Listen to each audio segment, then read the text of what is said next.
વલસાડ જિલ્લામાં આવેલી પાર નદી પરનો ચેકડેમ રિપેરિંગ બાદ નજીવા સમયગાળામાં જ ફરી એક વખત જર્જરિત થતા અનેક સવાલો ઉઠ્યા છે।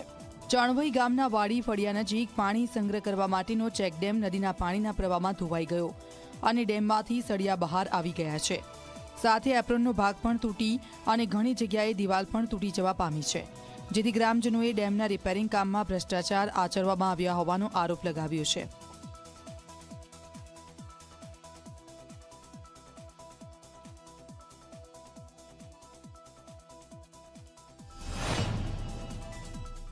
ચેકડેમનું જે સમારકામ થયેલું એમાં ખૂબ જ ભ્રષ્ટાચાર થયેલો છે અને એની યોગ્ય તપાસ થવી જોઈએ।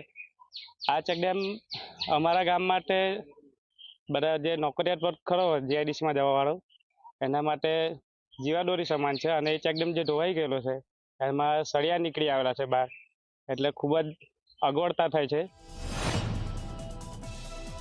ઉલ્લેખનીય છે કે ચેકડેમ જર્જરિત બનતા પહેલા જ 1 કરોડથી વધુના ખર્ચે સમારકામ કરાયું હતું, પરંતુ નબળી ગુણવત્તાનું મટીરીયલ વાપરતા ડેમની આ હાલત થઈ છે।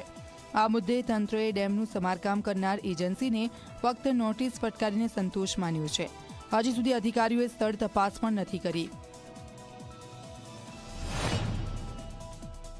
એપ્રોનના અંદર થોડું ડેમેજ થયેલું છે, સળિયા એક્સપોઝ થઈ ગયેલા છે, તો તેમના માટે એજન્સીને ડિફેક્ટ લાયબિલિટી ક્લોઝના અંદર એમના ખર્ચે રિપેર કરવા માટેની સૂચના ઓલરેડી આપી દેવામાં આવેલી છે। વરસાદ ચાલુ થાય એ પહેલાં બધું રિપેર કરી ફોટોગ્રાફ સહિત રિપોર્ટ અત્રેની કચેરીમાં કરવાનો રહેશે।